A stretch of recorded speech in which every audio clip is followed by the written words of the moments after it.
শাহজাহান ভাসানী, মতিন হাওলাদার, তাহের মিয়া, বাবর চৌধুরী, মহিন মীর, মুস্তফা শরীফ, মুস্তাফিজ শরীফ, তোহা চৌধুরী, নাগর মিয়া তালুকদার, জাহাঙ্গীর মিয়া, কয়সর মিয়া তালুকদার, মাওলানা ইউসুফ, আখি হাওলাদার, দিদার হাওলাদার, ফারুক, মহিউদ্দিন পাটোয়ারি, অলিউল্লাহ মাতাব্বর, হাবিবুর রহমান মাতাব্বর, আলহাজ মোহাম্মদ বাদশাহ মিয়া, খুরশেদ আলম মাস্টার, শাহজাহান হাওলাদার, আব্দুর রহমান চুন্নু হাওলাদার, হাবিবুর রহমান হাওলাদার, মোহাম্মদ আলী কিন্না, শাহ আলম বাকলাই, শাহজাহান তালুকদার, ইউসুফ হাওলাদার, তসলিম আহমদ খোকন ভুইয়া, নজির আহমদ মিয়া, বেলায়েত পঞ্চায়েত, জাহাঙ্গীর আলম, ইদ্রিস মিয়া, মদুদ মিয়া, আব্দুল খালেক, ইউনুস ফরাজি, আব্দুল বারেক ডাক্তার, মোহাম্মদ অলি জমাদ্দার, শাহ আলম মিলিটারি, জামাল হক পাটোয়ারি, আব্দুল রাজ্জাক খান, আব্দুল রাজ্জাক হাওলাদার, কাশেম পাটোয়ারি, আবুল বাসার মাস্টার, মনোয়ার হোসেন নীরব ভুইয়া, শাহ আলম সর্দার, আব্দুল ওহিদ সর্দার, সগির রাজ, আলমগীর সজ্জল, আফগান পণ্ডিত, শাহ আলম খন্দকার, খোরশেদ আলম খান, আমির হোসেন আকন, নাইম শরীফ, আব্দুর রহমান চান্দু চৌধুরী, ইসমাইল আলম চৌধুরী, শিমুল হায়দার, আহমদ আমজাদ রাজা, রফিজুল হক হাওলাদার, মোমিন কারি, জমিরুল ফারুক, জিয়াউদ্দিন মুসা, ইয়াকুব পাটোয়ারি, সালেম হাওলাদার, দেলোয়ার হোসেন মাস্টার, জান্নাতুল হক লালু মিয়া, শামসুদ্দিন শানু মিয়া, আব্দুল জলিল মিয়া মোল্লা, আনোয়ারুল্লাহ হাওলাদার শাহ, আরো সেলিম হাওলাদার, আব্দুল জলিল হাওলাদার সহ অগণিত আমাদের নেতাকর্মী যারা আমার সাথে 2001 নির্বাচনে অংশগ্রহণ করেছেন এবং তারা যান জীবন দিয়া তারা কেটেছেন। আজকে তারা আমাদের মাঝে নাই। আমাদের দলের এখন আমি যাদেরকে নিয়ে এই নির্বাচনের মাঠ আমরা কার্যক্রম করতেছি, এটা হলো আমাদের সিনিয়রদের পরের প্রজন্ম যারা আমাকে সার্বিকভাবে সহযোগিতা করতেছেন এবং তারা অত্যন্ত দক্ষতার সাথে নির্বাচনী কার্যক্রম তারা পরিচালনা করতেছেন। আমি তাদের কার্যক্রমে আমি অত্যন্ত খুশি। আশা করি আমাদের নির্বাচন পরিচালনায় যতটুকু ভুল ত্রুটি বা ল্যাকিং আছে এটা অচিরে আমরা কাটে উঠব এবং আমরা 2001-এর মতো পূর্ণ গতিতে আমরা আমাদের অভিষ্ট লক্ষ্যের দিকে আগে যাব। প্রিয় ভাইয়েরা, আমরা জুলাই শহীদ পরিবারদের কথা আমাদের নেতা কর্মীদের সাথে সাথে জুলাই শহীদ পরিবারদের কথা আমরা বলতে পারি না। জুলাই শহীদ পরিবারদের মধ্যে যে 9 জন আমাদের এলাকার থেকে তারা ইন্তেকাল করেছেন। মোহাম্মদ আবু নাইম, মোহাম্মদ নয়ন, মোহাম্মদ সুজন, লিজা বেগম, মোহাম্মদ জাকির, মোহাম্মদ ইয়াসিন, মোহাম্মদ জামাল, মোহাম্মদ সোহেল, মোহাম্মদ দীপু চৌধুরী, যাদের সম্বন্ধে আমরা আমাদের নেতৃবৃন্দ এবং প্রশাসনের থেকে প্রয়োজনীয় তারা যাতে সহযোগিতা পায় সেটার ব্যবস্থা হয়েছে এবং আগামীতে ইনশাল্লাহ ভোটের পরে তাদেরকে মুক্তিযোদ্ধাদের মতো তাদের ভাতা এবং তারা যাতে রাষ্ট্রীয়ভাবে সম্মান পায় আমরা সেটা নিশ্চিত করব। প্রিয় ভাইয়েরা, এখন আসি, এ তো আমরা করব, নির্বাচন হবে, নির্বাচনের পরে আমরা করবোটা কি? আমি তো 2001 থেকে 2006 যত বড় বড় প্রকল্প ছিল আপনাদের সব করেছি, কি করি নাই? কাজে এখনো আমাদের কাজ বাকি আছে। আমাদের এলাকার শিক্ষিত যুবকদের জন্য কর্মসংস্থান করতে হবে, হাসপাতাল করতে হবে, ভোলার থেকে বরিশাল হয়ে ঢাকার সাথে যোগাযোগ ব্যবস্থা করতে হবে।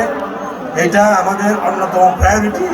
আমরা ভোলার যারা আল্লাহ চাইবে এমপি নির্বাচিত হব, আমরা সবাই সম্মিলিতভাবে আমরা ভোলাতে একটা সরকারি হাসপাতাল এবং বরিশালের সাথে সংযোগ এবং তথা ঢাকার সাথে সংযোগের আমরা দ্রুত ব্যবস্থা করব।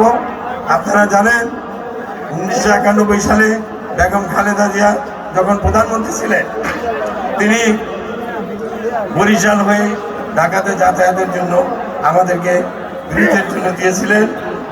সেই ব্রিজের কাজ হচ্ছে আপনারা নদী পথে যদি আসেন দেখবেন যে পিলার হচ্ছে পিলার হচ্ছে পিলার হচ্ছে, এক সময় এই পিলারের উপরে ছাদ হবে, হয়ে আপনার ব্রিজ হয়ে যাবে পদ্মা ব্রিজের মতো।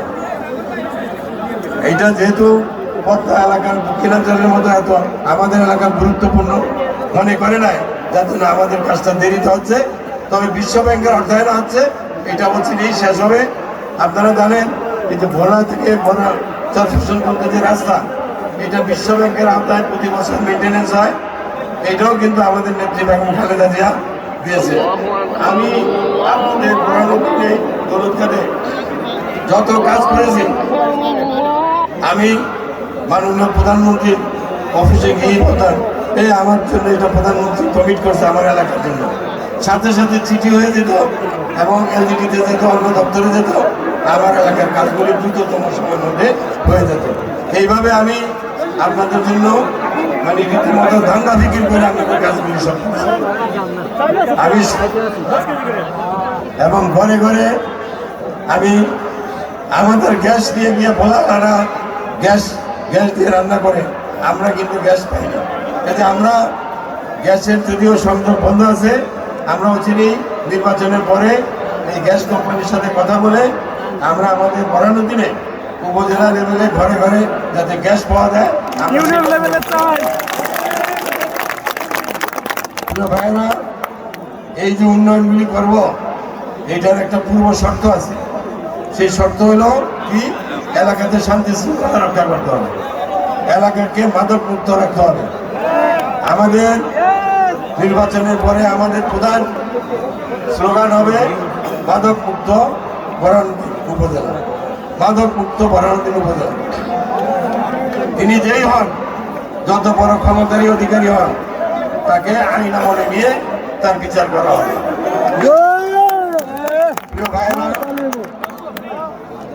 আর কিশোর গ্যাং আছে না, ওই দৌলতখানে দেখছেন, আমাদের এলাকাতে কোনো কিশোর গ্যাং আমরা সৃষ্টি হতে দিব না।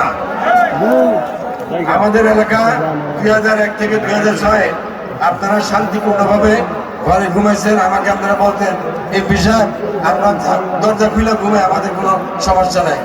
আমাদেরকে সেই দিন আবার ফিরে আনতে হবে। আপনাদের যারা সুধী মহল্লা আছেন, আমার নেতৃবৃন্দ আছেন, কর্মী ভাইয়েরা, সার্বিকভাবে তোমরা প্রশাসনকে এবং আমাকে সহযোগিতা করবা যাতে আমরা এলাকাকে সন্ত্রাস মুক্ত রাখতে পারি। প্রিয় ভাইয়েরা, সাংবাদিক ভাইয়েরা, আপনারা দীর্ঘ আওয়ামী লীগের 15 বছর সাংবাদিকতা করেছেন। কিভাবে করেছেন, কেমনে করেছেন আপনারা ভালো জানেন। এখন কি আপনাদের সামনে কোনো হুমকি ধমকি আছে যে এটা করা যাবে, এটা করা যাবে না, এটা করা যাবে, এটা করা যাবে না? বিএনপি সবসময় মুক্ত মতামতে বিশ্বাস করে। আপনারা এই আজকেও আমাদের নেতাকর্মীদের আমার কোনো বক্তব্য যদি আপনারা কষ্ট পান, সেটা আমার সম্বন্ধে লেখেন, কেন আমি জ্ঞানত, আমি কাউকে কষ্ট দেওয়ার জন্য কোনো কাজ করি না, কোনো কথা বলি না। কাজে আপনারা স্বাধীন মুক্তভাবে আপনারা কাজ করেন এবং আপনাদেরকে আমি ধন্যবাদ জানাই আজকে কষ্ট করে আমাদের এই নিউজ কভার করার জন্য।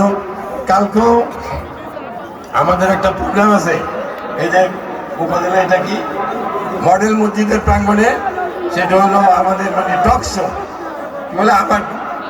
আমাকে মানে আমার ডিবিসির সাংবাদিক আছেন এখানে ভাই, বিবিসির সাংবাদিকরা আমার সাক্ষাৎকার নিবে, এটা লাইভ নিউজ করবে। কাজে আপনাদের সেখানে আমন্ত্রণ থাকবে, ঠিক আছে? সবাই ভালো থাকেন। বেকার যুবকদের জন্য আমরা ইতিমধ্যে যেইভাবে পরিকল্পনা নিয়ে আমরা আগে ছিলাম, আমরা আগামীতে আমাদের এলাকার যারা বেকার যুবক তাদেরকে কর্মসংস্থানের ব্যবস্থা করব। তারেক রহমান সাহেব ওয়াদা দিয়েছেন যে 1 কোটি কর্মক্ষম যুবককে তিনি চাকরি দেবেন এবং সেখানে অবশ্যই ভোলা জেলা থেকে ভবানী দৌলতখান কমপক্ষে তো 200 জন আমি কোটা নিবই, তাই না? আর আমরা আমাদের নেতা কর্মীদেরকে যেখানে যেভাবে পারি আপনাদের যোগ্যতা অনুযায়ী আসবেন। আল্লাহ যেহেতু দল ক্ষমতা আসলে আপনাদের জন্য কর্মসংস্থানের ব্যবস্থা করা হবে।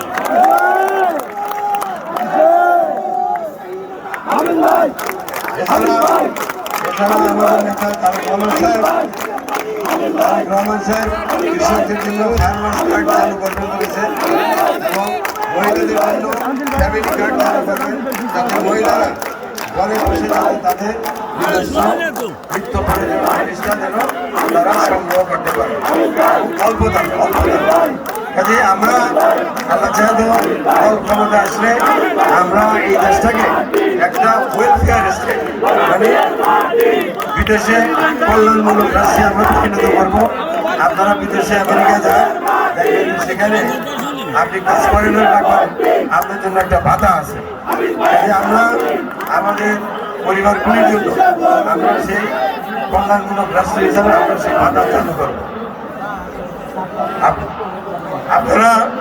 আপনারা জানেন এই আওয়ামী লীগ ক্ষমতা থেকে মঈনুল আহমদ ফখরুদ্দিন আরম্ভ করে তারা অসংখ্য অগণিত মামলা দিয়েছে বেগম খালেদা জিয়া, তারেক রহমান আর আমার ভাই গিয়াসউদ্দিন মামুনের সম্বন্ধে।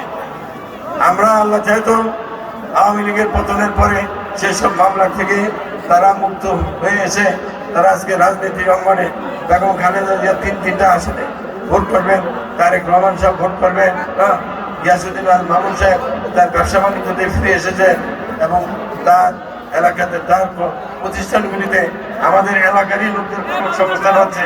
কাজে এইভাবে আমরা পর্যায়ক্রমে আমরা এগিয়ে যাচ্ছি। আর আমাদের প্রতিপক্ষ আল্লাহ যেহেতু একটা দল আছে প্রতিপক্ষ যারা আমাদের সাথে অতীতে নির্বাচন করেছেন, বেগম খালেদা জিয়ার, আমি বলবো যে আমাদের বেগম খালেদা জিয়ার আস্তিকের মধ্যে লুকিয়েছিলেন। তারা 2008-এ বেগম তারা 1986 সালে মুনাফিকি করে তারা বলেছিল যারা এরশাদের আন্ডারে যাবে তারা জাতীয় বেঈমান, তারা জাতীয় বেঈমান হয়েছে। আবার 1991 সালে বিএনপির সাথে এসছে, তারা 16টা আসন পেয়েছে। 1996 সালে তারা আওয়ামী লীগের সাথে আজাদ করে ভোট করছে, বিএনপির বিরুদ্ধে 3 সিট পাইছে। আবার আসে তারা 2001-এ আবার বিএনপির সাথে ফিরে এসে ভোট করছে, তারা 18টা সিট পেয়েছে, 2টা মন্ত্রিত্ব পেয়েছে। এই জামাত 2008-এ মঈনুল আহমদ ফখরুদ্দিনের সাথে আজাদ করে তারা